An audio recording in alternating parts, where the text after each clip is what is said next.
I can smell ice cream 6 feet away. That's great, Dougie. Dougie and I are driving up to pick up a 1970 Barracuda. Now, in my tow truck, I just bought us a brand new tow truck. We had a DVD installed. Dougie and I grew up on horror films. All right, we love the old Frankenstein, Universal Studios stuff, Dracula, Wolfman, even Abbott and Costello. I got one of those DVDs, Meet Frankenstein. And we're having a good time. We take off, got a nice fresh cup of coffee. Everything is fine until Dougie starts being Dougie. We're watching Night of the Living Dead. Let me be clear. Dougie has seen Night of the Living Dead 1,000 times.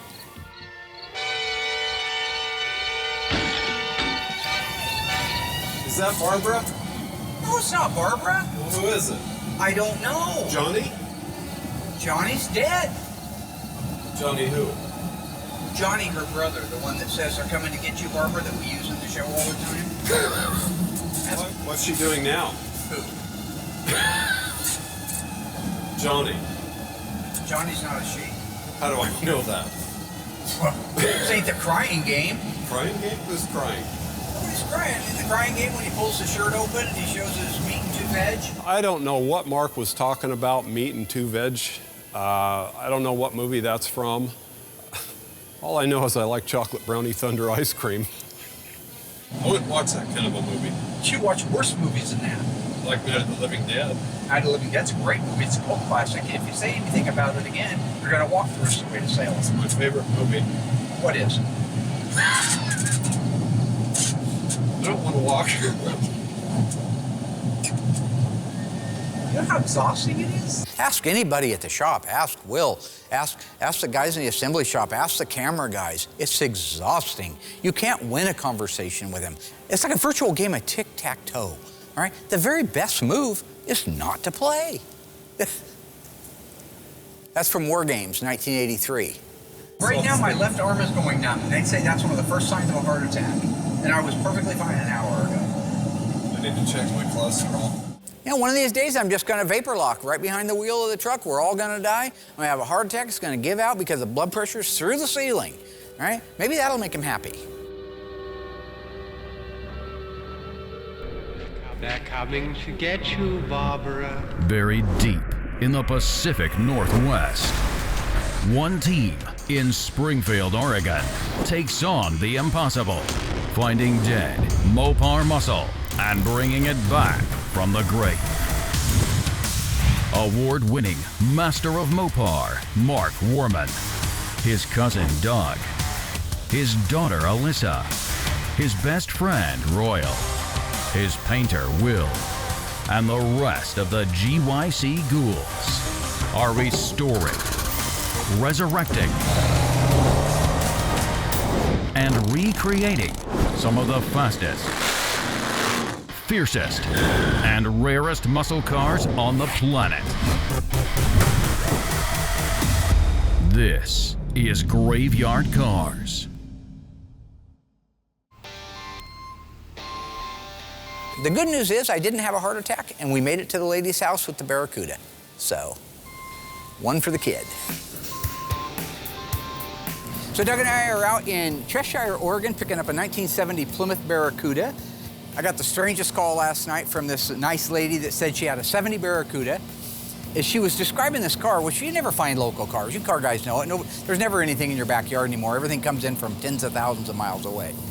But she had called and said that she had a 70 Barracuda for a long time, and she'd like to sell it. And so I had her describe it to me. And as she was describing it, somewhere in my brain, because I know all the Mopars in town, or think you do, she bought it from a guy in Veneta, had it since '87, then started to describe the interior to me. I'm thinking, man, there's no way is that any way that's that car? So after a few more minutes talking with her, I said, so did you used to live in Springfield? Because if you did, my cousin might know you.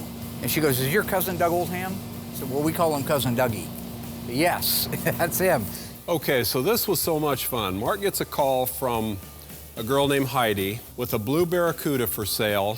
She was engaged to a friend of mine named Todd.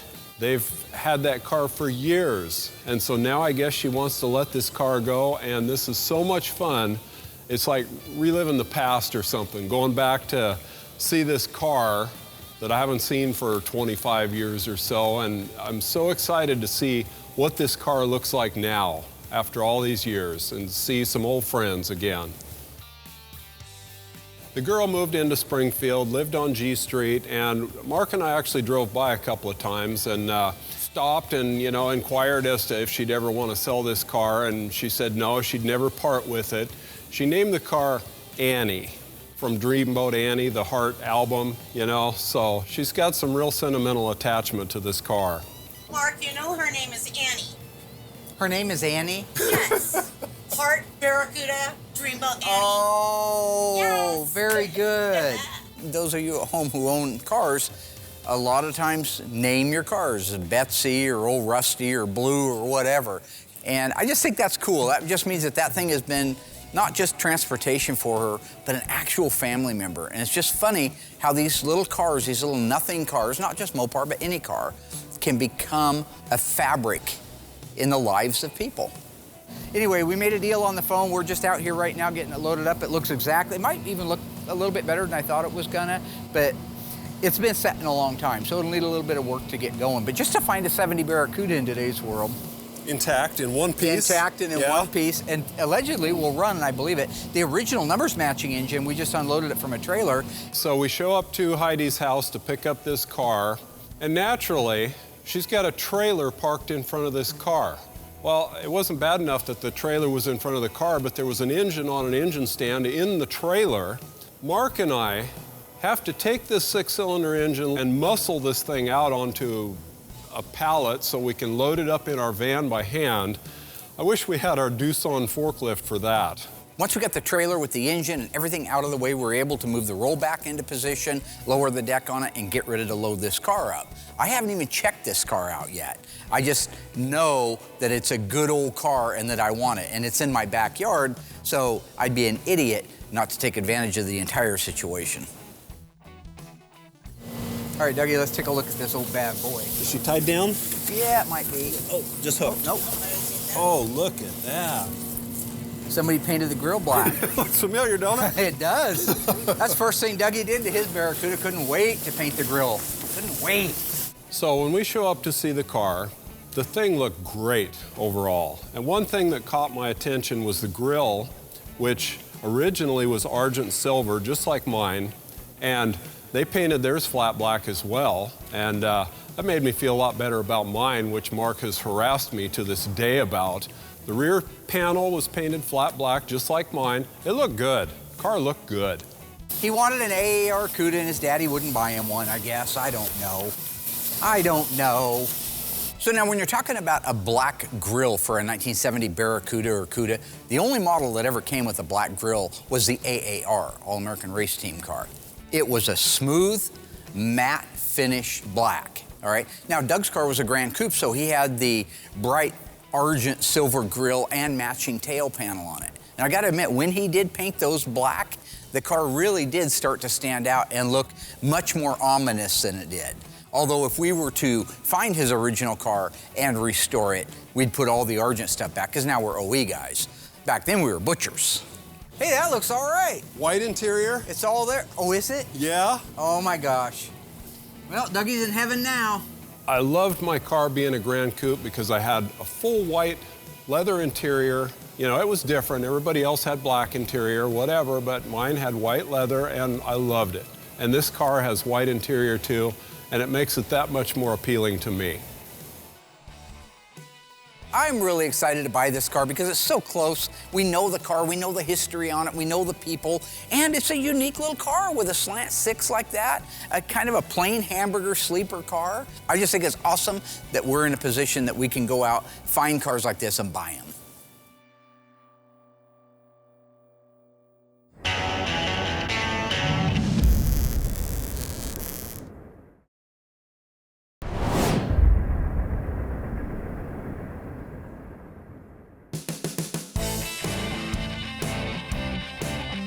In 1970, Plymouth made 179 383 4-speed convertibles. And this is one of those cars. My favorite option on this car is the hood blackout.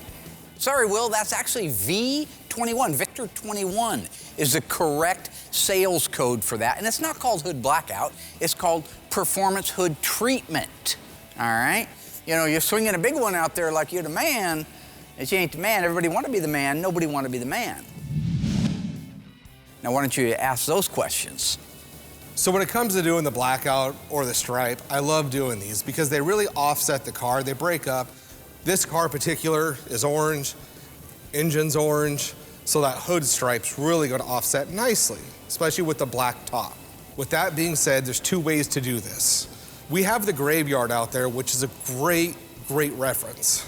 At this point, I'm able to take an original hood, bring it inside, and get my measurements. So the first thing we do is I want to get the measurement that's right here to this leading edge, which is about 7/8 from there to there. And I want to see if they did the same thing on the other side, which they didn't. They did this side at 3/4. The factory didn't do them perfect. Do you want to match it to the factory or do you want to make it perfect? I think it's cool to do it to factory, but Mark would much rather have them perfect. So even though this is off a little bit, we'll clean it up when we go in there to actually do it. See, this is what you call a preemptive strike on old Magic Hat's part, right? He finds a factory hood that has the V21 performance treatment on it. It's as close to perfect as humanly possible. It actually, I've looked at a lot of those, and they're almost perfect, all right? But play it down. Oh, these aren't perfect. So don't expect perfect out of me if the factory couldn't get perfect. That way, when his is all off and wonky and the stripes are all over the place and he's destroyed the looks of the car, he can blame the factory hood for it. That's a preemptive strike. I've seen this movie before, all right? Now, when it does kill the entire looks of the car, and the car's dead, I gotta explain that to the customer. And Will's gonna go back and say, roll the tape again. No, let me tell you something. My training is as a painter and not a coroner, all right? Now that's Gerald Olin from 1408 Sam Jackson. My training is as a manager, not a coroner. Says that to John Cusack. Mike Inslin. What is it again, the question? We got our measurements. I've written them all down exactly how they're on the hood, the original hood. So we're gonna lay them out on this. They're off a little bit on the original hood, so we may make some adjustments as we go. Now what he's doing there is he wants a parade, all right? He's like, well, look at me, I got everything perfect. It's right down to the, this is some angle to get a parade. Remember Kelly Robinson in I Spy? Kelly Robinson, Eddie Murphy's character? He wanted a parade. Kelly Robinson wanted a parade, right? Ain't gonna be no parade, just lay the stripes out. Okay, it's not rocket science.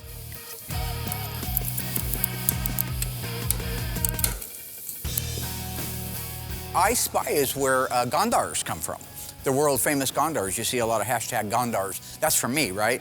I'll be in the shop just walking through and I'll say, Gondars! Gondar! You're a real player, Mr. Gondars. Hold me close, a tiny dancer. Right, Tiny? You know, Mark really shouldn't be picking on me when it comes to laying these stripes out. He used to do all the stripes because if they're off a hair, they stand out so noticeable that I wanted no part of them. But I've been doing it for so long now. I love the detail process of it. He knows I'm a good painter. He knows there's no reason to pick on me at all. And I execute doing these stripes to perfection every time. In the past, there's never been anybody that can lay out stripes like I can. Now that is an absolute untruth. If your rectal smoke detector is going off at home, folks, that's because Will's blowing smoke up your ass. I had a guy working for me years ago that did a beautiful job laying out the stripes. In fact, it was the very first season, which you can watch over on our YouTube channel. Bunsen burners, nice little earners. Not the point. Point being, he did a gorgeous job. It's the FC7 Inviolate 70 Roadrunner. There was a 2-owner car that we did for the guy that I actually ended up buying Emma's Super Bee from. Okay, so if you go back to then, if you watch him lay those out, they're absolutely beautiful. The only problem with that guy was he was always jacked up on tuna, right? He had some kind of obsession with tuna. So he's always eating it out of a can, because he wanted to be bodybuilder, you know, fruity pie guy, and he always eating a tuna, eating protein, low fat, whatever, right? But all he did was he worked his biceps. He didn't even work his neck or anything else. He had kind of a wide chest, and he worked his bicep, and all of a sudden, like a super bodybuilder. He looked like Big Dog from Looney Tunes, if you watch that. You know, there is no do-over when you do these stripes. It's not like when you're doing a decal. If you don't like the way it lays out, you can just peel it off and start over. When it comes to painting them, you got one shot. So after I lay them all out, I double check my measurements, because once it's painted, if you unmask it and something's wrong, I'm repainting the hood, I'm repainting the cowl, and I gotta start with the color and start the whole process over. So there is no do-over. It's gotta be very meticulous from start to finish.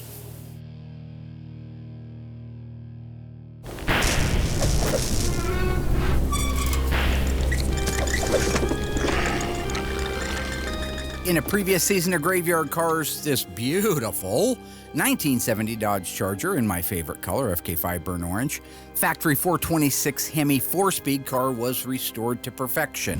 How many 70 Dodge Chargers with a 426 Hemi and a manual 4-speed transmission were built? Is it 16, 26, 56? If you remember or you think you know the answer, stay tuned right after the break. I'll let you know how you did.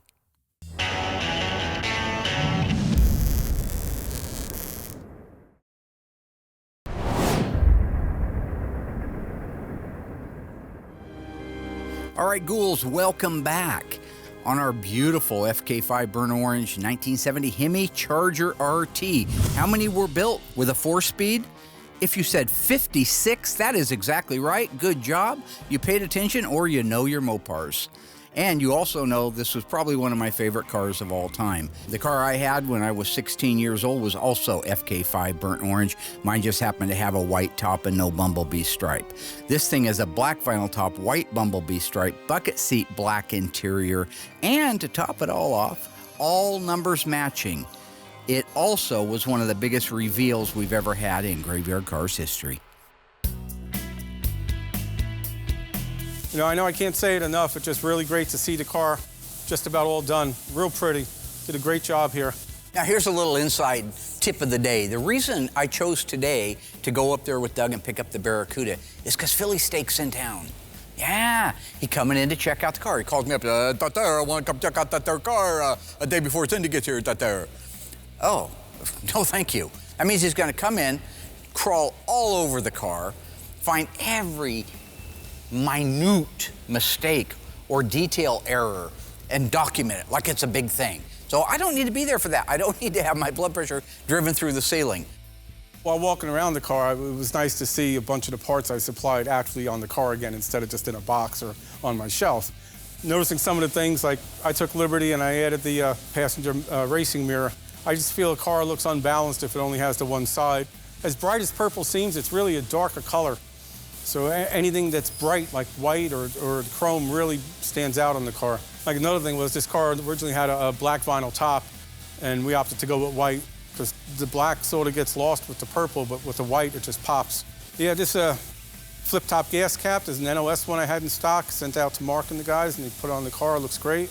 NOS stands for New Old Stock, which means it's a brand new part that hasn't been used, but it's an old stock part, which means it's old from back in the day, run period correct, 1970-ish, for this car. Some items are date-coded. So NOS is a term that's misused a lot. The ones that were made in the late 70s, while they're still NOS today, they're not assembly line correct, and that's the big difference.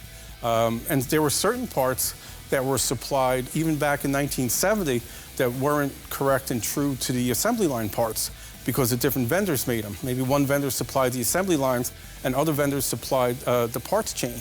And also too, there's variances, like I make the thermostat housings. And there it is, folks, the gratuitous Tony's Mopar Parts plug. Can't do a bit without that.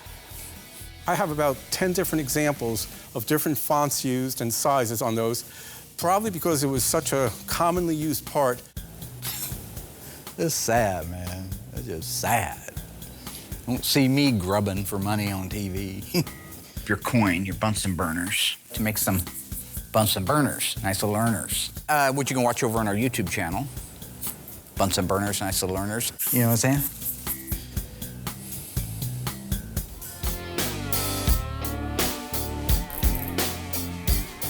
So to get those edges really nice, I use blue fine line. It's a plastic tape, and it's the last piece that I put on there. It lays around corners very well, which you need. It doesn't lift, And the most important thing is it is very flexible. So you don't want to pull it, because if you pull it, it'll kind of hourglass on you and make your stripes do this. So you can run that tape stripe all the way down to the edge of the hood, go right around the corner, pull just slightly. Lay that tape down, run your thumb along the back side of it so you got good adhesion. Go around any corners, make any pattern you want, and it'll do it without lifting. It gets kind of tricky because you get your outline done so you can see what you have. And then you have to go, okay, what goes black, what goes orange, what goes black. So what I do is I draw it out on a piece of paper, and everything that goes black I scribble in. And then I tape that piece of paper to the edge of the hood so I have a reference, because you do get kind of lost sometimes. So once I have one side done perfect, I'm able to duplicate that on the other side, and we're ready to go.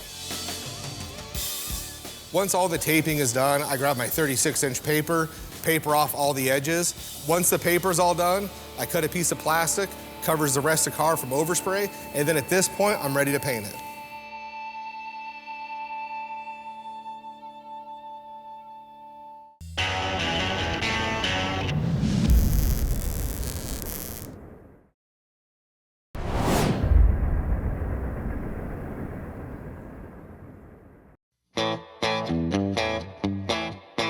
I love this little car so much. I love the lettering on the fenders, although mine was a Grand Coupe and had the Grand Coupe crests on the fenders and the rear trunk lock. It just reminds me so much of my car. New headliner and the Mopar carpets and that box there. For some reason, it's got 72 style seats in it. I'll bet you it was a bench seat car. You always had I know. buckets. This is absolutely how I got it, except for, you know, the years with like. Was it always white interior? Yeah, this is the way you got Yeah, we haven't done anything to it, but by a new headliner and the carpet that's in the box. Doug, if it had the wood grain inserts here and I didn't have your original ones, I'd say somebody put this white interior in the car. So what I'm talking about that is on the Grand Coupe, it's supposed to be the luxury edition to the Barracuda. On the trim panels, normally in this recess, it's just the vinyl. You don't see anything. It's whatever, the plastic trim panel. On a Grand Coupe, they made a really neat contoured wood grain insert, and it really does richen up that interior. How about take a load off, Annie? Take a load for free. Yeah. Take a load off, Annie. Wait for it. You put the load right on me. Oh my gosh, he's trying to dance there. It was a blue interior. I think it's pretty interesting that this car had a blue interior and they changed it out to white. My car had white interior and naturally they had to change it out to black interior. I don't understand why people can't be happy with what they have. Now, we talk a lot about how this little Barracuda is similar to Doug's. That's mostly because it is just a Barracuda and not a Cuda model, which you guys see a lot of on graveyard cars. It's got the flat hood, and so that immediately brings up that feeling of Doug's old car. But where Doug's car is considerably different than this car is on that fender tag. And I don't want to go down that rabbit hole too far, but his was a very unique car that I believe in my heart was one of one. It was a 318. It was a 4-speed. FY1 lemon twist yellow, right? White leather bucket seat interior, overhead console. Yeah, my car had a lot of options. I guess I didn't appreciate it the way I would now. It did not have a vinyl top. That's why it's FY1 up higher. It was AM 8-track, light group car. This thing was loaded, and it was a Y14, meaning somebody actually ordered that car. So to me, in my mind, that very likely was a one-of-one car. And the truth is, I actually know where that car is. Taillights look great. The chrome's good on them. Real nice detailing job with the black around the taillights. Body's real nice and straight, too. You know, to the good body work that was done, which was very little needed because this is all original sheet metal on the car. Tony is right about the car. This was a California car, so it wasn't rusty. There was a couple of patches in the bottom of the quarter. I think we had a small patch in the driver's floor, but the rest was good, solid, all original metal on it. The right front corner had been tapped at some point, so we had to do a little bit of work to the right inner fender, but otherwise, really great, solid car. But the rest of it's all original stuff, so it aligns like it's supposed to, and hopefully it was a lot easier to work with to get to be straight. Ah, the plot thickens, see? What Tony's doing right now. I thought it was weird that he'd compliment the car. So what it is Tony and I are good friends. So I just charge him my cost on stuff, right? I don't mark it up because he's my brother. He does the same thing for me, all right? So what he's doing is saying how mint condition everything was on the car. How like the car didn't need anything and it came out so flat and not wavy and it's just beautiful, right? That's because it's playing down. It's kind of like a wheel. It's a preemptive thing. Play it all down. So when I turn in the bill and say, listen, we had 120 body hours. How'd that there? You have 120 hours. It was a mint, condition. There, give me another sandwich. Is he starting to sound like Yogi a little bit? Hey, Marco. Another liberty we took with the car, Cindy liked it, and I like them too, is the Krager wheels. A liberty, he says. That's a really nice way of saying butchering. This isn't a Krager SS. It's very similar looking. It's the closest thing that Krager makes to like a torque thrust wheel. And I like to look at these a little bit better than the SS. Now, I do have to agree with Tony on the wheel choice. First off, it's a great looking wheel, all right? This is a Krager wheel. I think it's a 610C. That means it's actually an all aluminum wheel, whereas the Krager SS has a steel outer band with the cast aluminum inner. This is actually all cast aluminum, and then it's chromed. So it's a beautiful wheel. And it's 20 lug nuts to change it out. So it's not like you change the top from black to white, and now you have to redo half the car to fix it. Butcher. God, I wish Darren was here to see this. He would just have a field day with it. Where's the shifter booter? What's the deal? Didn't restore the car, Darren. Is this missing some trim here? He wanted those taken off. What's the deal with the tips? He wanted the 71 to 74 tips on it. So it's usual you never quite finish them even when they go. No, I didn't Darren, get that's how paid the to do a car came out. restoration. It's a collision job. I understand that. And this was an NOS mirror. I sent them out for the driver's side also. There's another liberty I took, or a couple really, on the interior. Another liberty? Ellis Island doesn't have that many liberties. I don't understand, why didn't we just build him a tribute car? He could have saved a bunch of money and invested in a sandwich shop or something. It's just, what's happening?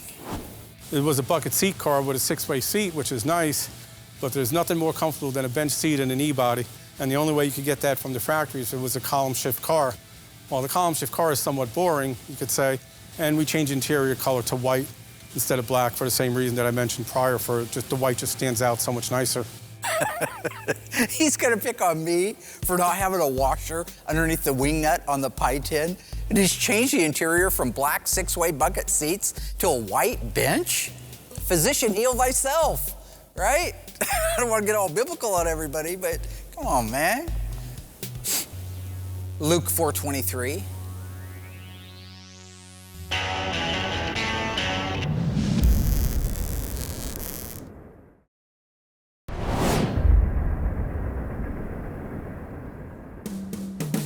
Most of the time when you're sitting in an E-body, you feel like you're in a hole and like you're a little guy looking behind the steering wheel. With the bench seat, you sit so much taller. You have much better vision and view. I also added the tough wheel on the car. Oh, a tough wheel. A tough wheel. Good call. Mind if I just check the sales option code book real quick here? S84, S84. I don't see the S84 option in a 1970 E-body. That is so weird. The tough wheel is actually a smaller diameter than the standard wheel, so it makes the steering ratio seem quicker. The instrument cluster is beautiful on this. Instrument Specialties did a real nice job. We stayed with the black headliner instead of white, just for cleaning purposes, and very happy to see it done and very happy to see the progress. Long time waiting. Here we go again with another liberty I took. Another liberty.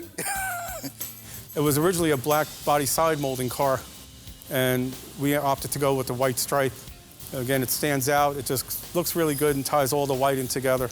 Looking at the front of the car, the grille is just gorgeous.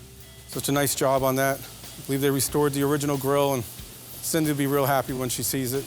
It was a bench seat car originally. Oh. What? It was a bench seat car originally. I love it. I think the bench seat is so intriguing to us now because all the cars we do are bucket seat console shift cars. Whether they even started life that way, that's the way we see them now at the car shows. I think they look like a bucket seat from the front and from the back. It isn't until you look down and see that they're not actually separated that you realize it's a bench seat. 9/24, October 24th is when it was born, 1969. V5X, you know what it used to have on it? Those ugly body side moldings. You know, these body side moldings, the V5X, they were really popular. I understand that the point behind them was to save door dings on the side of the car, but it's ugly. So what would you rather have, a few door dings on the side of your car or this ugly molding that looks worse than any door ding in the world? If you look at our green car, the 70 Challenger RT SE that we did a few seasons ago, it had that, had got to put it back on. It's an original numbers matching car. Tony's car had it. He didn't opt to put it back on because he took a liberty to get rid of that. You know, this little Barracuda really didn't have any options on it. It was probably the cheapest car on the lot back in the day. No vinyl top, it had a bench seat, column shift, it was a Slant Six. I mean, it really was a stripper car. Somebody must have found a 72 Cuda with a white interior and took the liberty, if you will, of installing it in that car. You see what I did there with the Liberty? It's a story arc. Okay, that's an arc. Saw it a lot in Seinfeld. Liberty.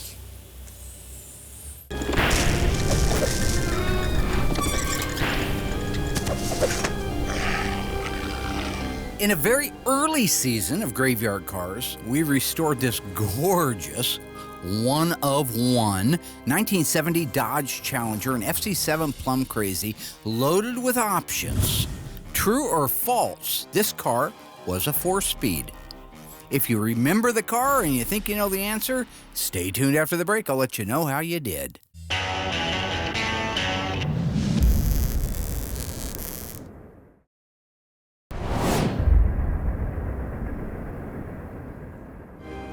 All right, ghouls, welcome back. How did you do on that one? The question was, true or false? Our rare sunroof option 1970 Dodge Challenger was a factory 4-speed. If you said yes, you're wrong. That car was an automatic on the floor with console. This car, to date, was one of the most loaded cars we've done. We're talking houndstooth interior, rim blow steering wheel, luggage rack, V21 performance hood treatment, black vinyl top, power sunroof, front and rear bumper guards. This thing was loaded. It's nice to actually see the parts on a car instead of just having them as parts. The original battery cables. Nice thing is on the positive cable, there's distinct different color between the two different cables on there that the reproductions don't have, and even the later service, the NOS service parts didn't have either. Both of those cables, the negative also is NOS. Along with the voltage regulator, that's an NOS voltage regulator, dated correctly for the car. Even the distributor, it's an NOS distributor. Did a nice job with that. Another thing that's in your face part is the upper hose. That's a correct original NOS upper hose. Real busy under the hood. I've never really had a lot of cars with air conditioning, but it takes up a lot of room. A couple things Mark made mistakes, but it's okay. That's why I'm here to help correct them. And we're off to the races. Let the games begin. The finish is wrong on the hood latch, the primary hood latch. It should be more of a brownish, greenish color. He can get that replated. And also, he neglected to put the washer underneath the wing nut for the pie tin. All the original cars had a washer underneath there, so when you spin the nut down, it wouldn't tear up the paint on the pie tin. Why don't you change that there interior over to white? Why don't you put a white top instead of a black top? Let's add a white stripe to it. Let's put a right-hand mirror on it. It's gonna be fun. Don't forget that washer. It's a wee. It's a wee. That there is a wee. But still need a couple finishing things. Obviously, the wipers aren't on yet, and the seal on top of the cowl. But that's just a quick minute to get those assembled on the car. Real pretty looking, real nice. I'm happy to see it. And also, that's an NOS heater control valve. I had sent them out, and looks like it's working because it's holding pressure. Wiper motor also. That was a new old stock wiper motor I had. A lot of these parts I just keep in case it ever comes to the point where I need them for a car. Then if the opportunity arises, like this car did, I wanted to put the right stuff on it. Not that Cindy will care when she's driving it, but I care, and they bother me, so that's why I do it. Yeah, I've got to ask Tony D'Agostino, the sandwich man, if those wheels are supposed to be blue like that. Now, what I'm talking about is a standard issue wheel. So if you didn't option any other wheels on this car, you would have got a wheel painted body color with a little poverty cap in the middle of it. In this case, We have a wheel that appears to be painted body color from the factory, but it has a full wheel cover on it. I think somebody found those and put it on. That's just what I wanted to confirm with Tony. I think originally it had the dog dish center cap, which I think is a really neat looking wheel. That's the original carpet in there. Somebody took apart a 15 years? 72 Barracuda. I've owned it since 87. Yeah? I don't know. Due to the math, I've owned it 30. See, there's the original door armrest pad. I love it. I do too. Oh, man. All right, so I think we ought to load this thing up. I ought to give her some money, and we ought to get her loaded up. What do you think? I still think it's great to be able to do, after all these years, what we did as kids. We don't see eye to eye all the time, but we get along and we enjoy working on these cars again after all these years. I think we are so lucky. You know, I'm asked this a lot. Did I ever think that Graveyard Cars would be doing what we're doing now? And, you know, I had no idea what would happen with Graveyard Cars when I had the idea. I hoped that it would be a fun show.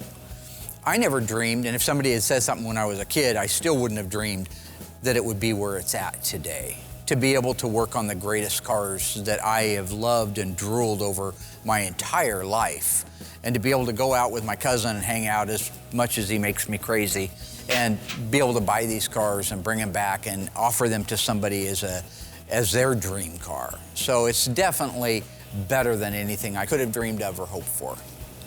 I believe it was John Lennon that said, "Life is what happens when you're busy making other plans." And for me, that's true. However, John also said that I am the Eggman, I am the Walrus, so I'm not sure what to believe. That was Tim Canterbury from The Office, BBC. So.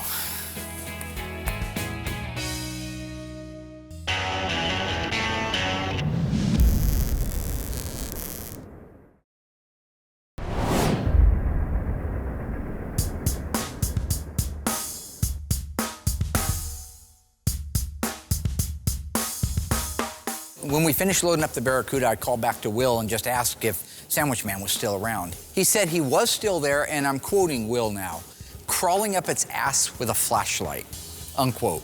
So I'm gonna borrow a branch from the Supertramp tree and take the long way home. You know what I'm saying? Well, it's nice to see the car done, or very, very close to being done. There's a couple of little things that still need to be assembled on the car, like the support bracket from the lower radius support to the K-frame. One of the liberties I took with the car was putting a fast ratio steering in it. Did you know that Lady Liberty wears a size 879 shoe? It makes it so much nicer to drive, and hence the longer pitman arm with the fast ratio right on it. Beautiful exhaust system, that's from ECS, and I think this is the only one that Mark said that they actually welded the resonators right to the head pipes, which was the way how the factory did it. It was welded together as one piece. Real nice overspray on the underbody of the car to duplicate the factory on top of the gray prime. It just really blew under from the outsides of the car randomly, whatever got from the outside of the car when they were painting it on the assembly line. One of the things I had them do on this car was, this wasn't an undercoat car. This car didn't have any factory undercoating. It was a California car. It was assembled in Los Angeles plant. So because it didn't have undercoating, the way how these cars were built, the body of the car went through a big vat. And on original cars, you can see the line where that stopped, around midway up through the kick panels. So on this car, I wanted it to be like that. So I was really busting Will's chops when he was painting it, sending him pictures of how it should be in original cars and one of my restored cars. I said, you gotta copy this. You know, I'm gonna be painting your ass in this. So when it comes to the undercoating on Tony's car, and I love you, Tony, I hope you're watching this at home, it's the weird things. Because I'm the paint guy, I was like, man, he's gonna come in with his Philly and just bust my balls over the paint. So I just made sure it looks so good. And it looked so good, I didn't even get a thank you. It just looked that great. He didn't say a word. I had to ask for a compliment. But when it came to the undercoating, the part that just doesn't matter, I mean, I had to sample product after product after product, and then 4 more products. Then he sent over the schematics of how it needs to be applied, what areas, and it was miserable. So what they did was they, you know, primed the whole car like they normally would, but not do anything else. And then when they paint the body, just blow purple underneath the car, whatever got there. And it doesn't have to match left to right because they didn't do that from the factory either. So they copied that and it shows really nice in the car. Got all the drips on the torsion bars, just like they did from the factory, because They weren't painted, they were dipped into a big vat.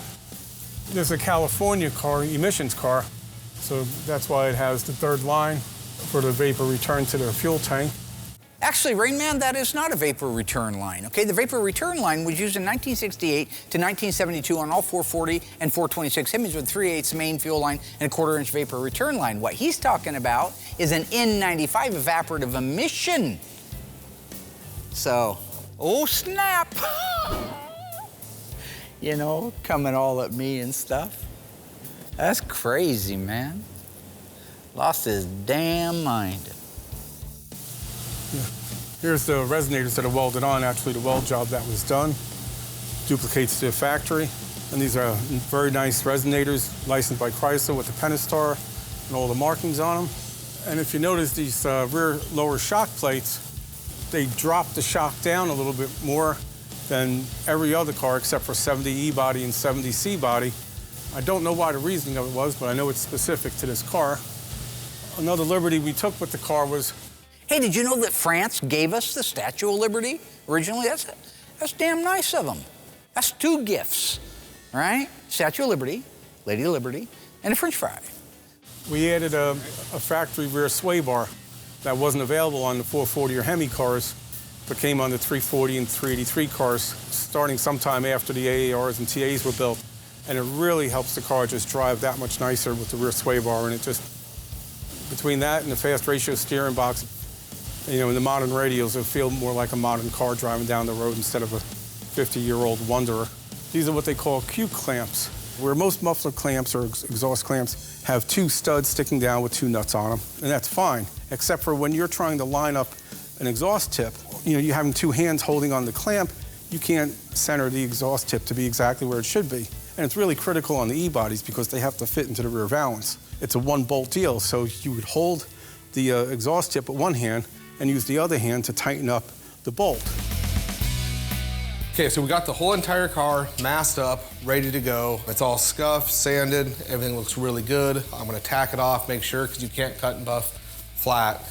So the way it comes out is the way it comes out. So we're gonna spray it, everything looks good. It'll sit in here overnight, then I'll kick it back to assembly, and I'm done with this car. So when it comes to cutting and buffing, especially, I mean, we do it on all the cars. It takes care of, you know, any dirt nibs, imperfections. Honestly, I mean, very seldomly will I have a run. It does happen, but you know, you just do all the paintwork cleanup in the cut and buff on a car that's either single stage or base coat, clear coat. When it comes to doing flat black or any matte finish, it's a little more tedious because the way it comes out is how it comes out. You can't have dirt, you can't have a run, because if you sand it, it's all, and then buff it, it's going to be shiny. So you got one shot to do the flat black, tack and blow it, wax and grease it, blow the booth out, blow yourself out. You walk out of the booth and you're done. And it's got to look that way. The stripe process went really well. Came out perfect, looks amazing. It's just a very tedious process, and I learned I can't be filmed the whole time while trying to get measurements. It's too distracting and too much of a pain in the butt. So just making sure the stripes are done perfect takes so much time. But they look amazing. Got it over here for Justin to assemble, and we can walk away from this car at this point.